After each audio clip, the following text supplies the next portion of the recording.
Sa ating lahat, good afternoon. Kulang po sa akin yung 5 minutes. Pero kailangan ko pong pasalamatan ang buting Assistant Secretary, our LTO Chief, Attorney Theofilo Guadiz III. Madam Chair, maraming salamat po sa immediate attention na binigay niyo po dito sa issue sa NCAP.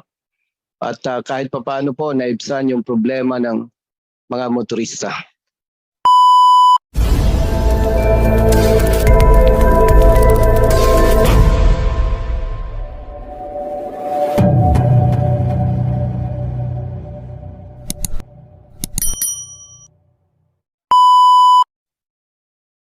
Madam Chair, currently, meron pong 100 PMVIS and 643 private emission testing company. Ang tanong ko po sa Madam Chair, ito po bang 743 existing facilities para sa emission testing ng mga nagpaparehistro ng sasakyan, sapat po ba ito? Yusek Pastor? Or Asek Guadiz? Yeah. Yusek Pastor. Thank you, Mr. Chair. Madam Chair. As of this point, opo, we believe that it is sufficient to address the needs of the government of the public in general in terms of registration. Madam Chair, with all due respect, hindi po ako agree. Marami po ang tumatawag sa amin at nagre-reklamo. Pwede po bang madinig yung response ng LTO Chief? Sa palagay po ba ninyo, sapat ito? Asek Guadiz. With the permission of the chair,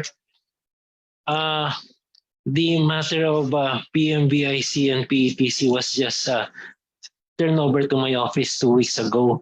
But based on the current data that we have, I think it is still adequately able to address the issue. The issue is not whether it's sufficient or not. The issue here is on the geographical distribution. May mga areas na may PMVIC, may mga areas po na walang PMVIC and then kulang po yung PETC. But may mga areas na sobra-sobra po ang PETC. So my perception of this issue, Your Honor, is that we have adequate PETC and PMVIC. It's just a matter of geographically and equitably distributing this to the areas that don't have the adequate PETC or PMVIC. Case in point, may mga probinsya po na walang PMVIC. On these provinces, we have PETCs and we allow them to operate. Madam Chair, kung ganun po ang response ng ating buting LTO Chief, ano po ang plano nyo? Ilan pa po ang target natin na facilities?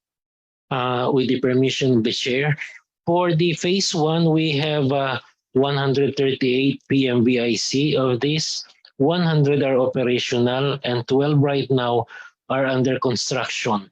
For phase 2, Your Honor, we have 209 proposed PMVIC, which we intend to construct by this year.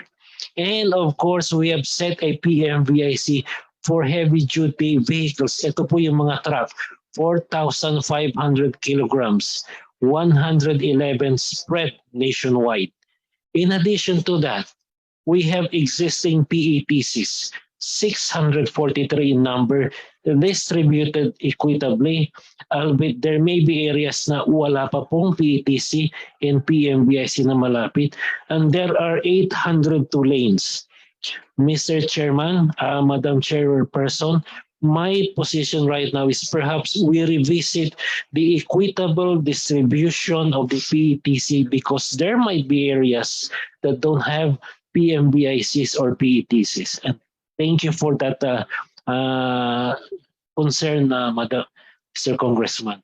Madam Chair, my last question about this issue is, totoo po ba na yung mga PETC, kapag nag-expire yung kanilang accreditation or license, hindi na po ninyo nire-renew? I am not aware of that. But what we do, Mr. Congressman, is that we give them a 1-year accreditation, Your Honor, and then that is renewed yearly. Now, the basis for the renewal is more on the need. Kung marami pong sasakyan sa isang lugar, kulang si PMVIC, then we turn to the PETC for help, meaning we allow them to operate. In areas, however, where we deem there is sufficient number of PMVIC, that is when we probably review if there is still a need to renew these PETCs.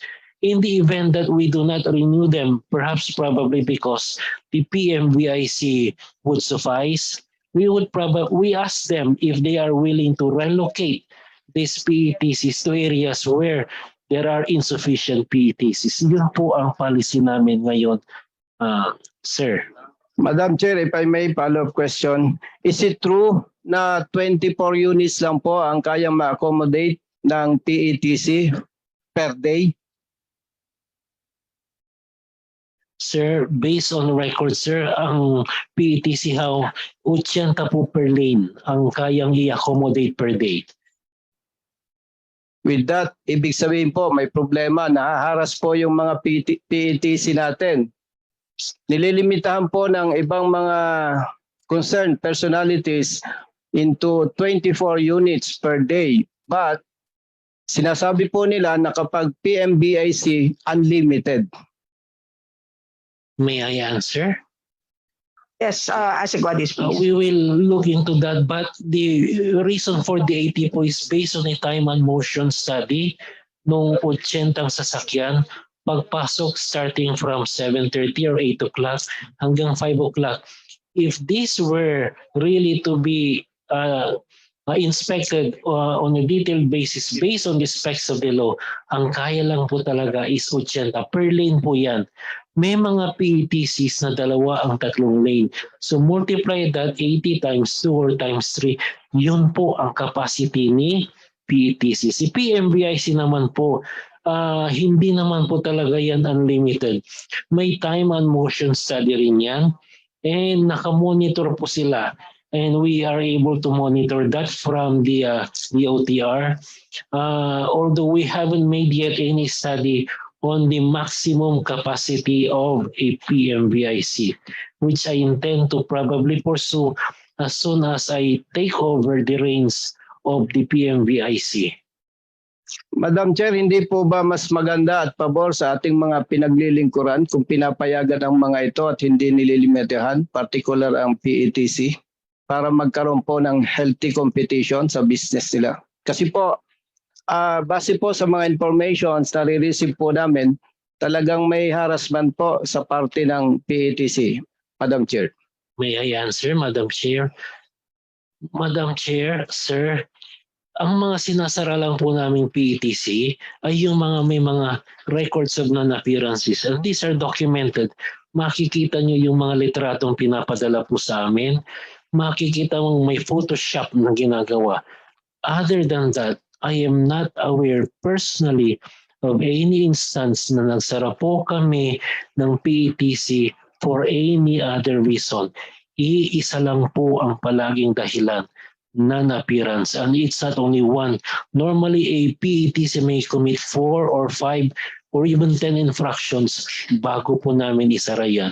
And there is due process. We first have a show cause, we evaluate, and then we make the decision.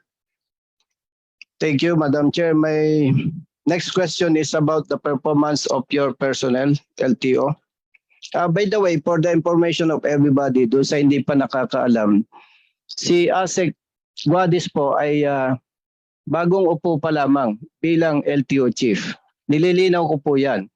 Ito po ay itatanong ko sa ating LTO Chief, hindi para questionin yung performance niya. But gusto ko lamang po na informan siya na base po sa mga complaints na nare-receive namin at ito ay maraming beses na nating napatunayan, there are district officers, inspectors, and enforcers of the LTO. Kahit na simpleng batas, hindi alam at hindi kayang ipatupad ng tama. At dahil po dito, marami po ang motorista, Madam Chair, ang nagsasuffer dahil sa maling gawa na nitong mga personnel ng LTO. Ang katunayan po, mayroon pong isang district officer na naobliga na magbayad ng 40,000 pesos doon sa biktima. 12,000 dahil sa maling collection, 28,000 para sa danyos. Now, my question is this, Madam Chair. Sa bagong LTO chief, naniniwala po ba kayo na may mga personnel kayo na hindi alam ang tamang pagpapatupad ng batas, particular ito pong Land Transportation and Traffic Code of the Philippines? Naniniwala po ba kayo, Madam Chair? ASEC Guadiz. May I answer, Madam Chair? Sa paniniwala po, sa tingin ko po siguro sa dami po ng aming personnel, hindi naman sa hindi ko alam, kundi may kakulangan sa alam sa batas, sa mga pagtutupad po sa batas. In which case po, we answer these shortcomings by a constant seminar. Case in point, yung mga law enforcers namin, once a year, meron po kaming live-in seminar niyan, 2 days po. 1, to acquaint them with the law.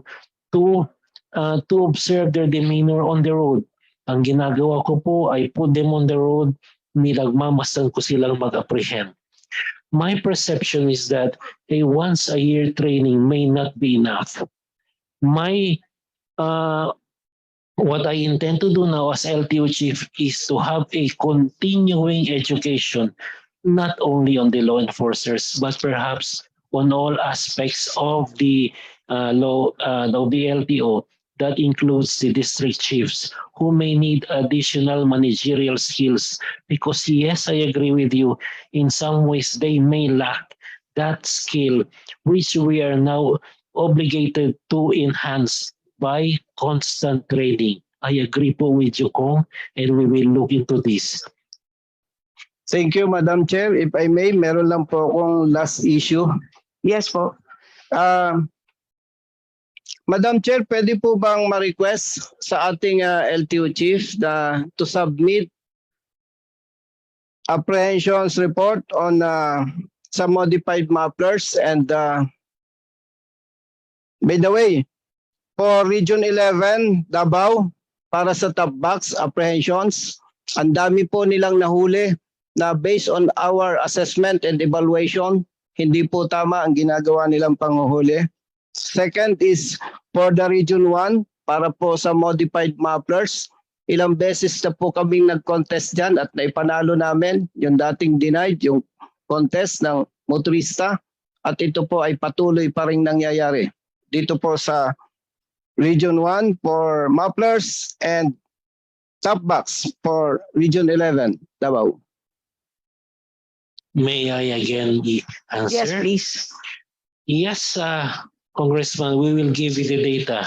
If I may just remind you, there was a time when we met and then you questioned the issue of the modified muffler, to which I believe in the merit of your argument, and I yielded to your argument that perhaps the appreciation of my staff may not be right, so we granted your request.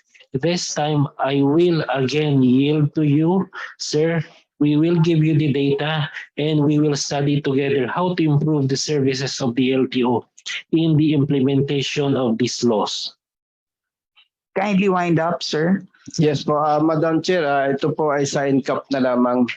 Last time po, nung niresolve ng ating buting ASEC, Guadiz, yung sa issue po sa NCAP, naobserbahan ko po na nagkaroon siya ng commitment na yung araw na yun po ay malilift nila yung alarm.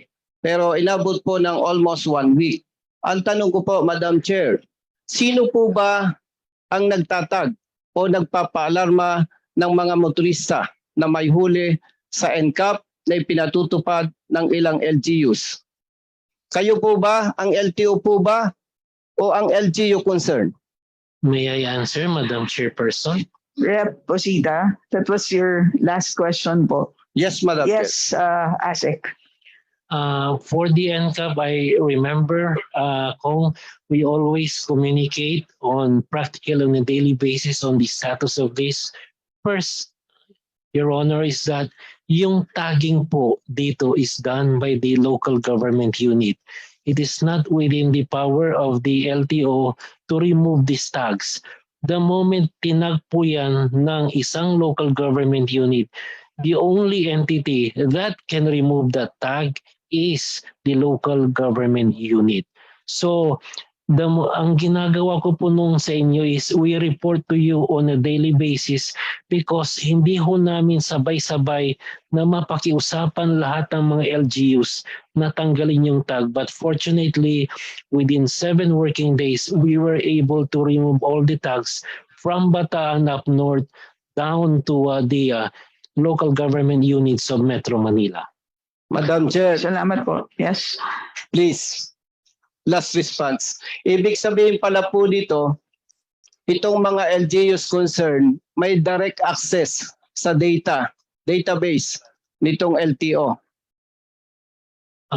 May I Asik answer? Guadiz. Yes, I would have to be categorical about it. These things I already inherited from the previous administration. May MOA po yan between the LGU and the LTO, which gives them the power to have an access, and sila po ang nagtatag ng mga huli doon po sa nahuhuli po ng mga local government units. Asik Guadiz, kindly take note of the very important observations of Rep. Bosita. Tapos na po oras natin. Salamat po Rep. Bosita ng One Rider Party List at bilang paggalang na rin po sa representation ninyo, binigyan po namin kayo ng sobrang time pero tapos na po talaga. Pasensya na po. Thank you, So now Madam the Chair. chair recognizes Thank you po. Thank you.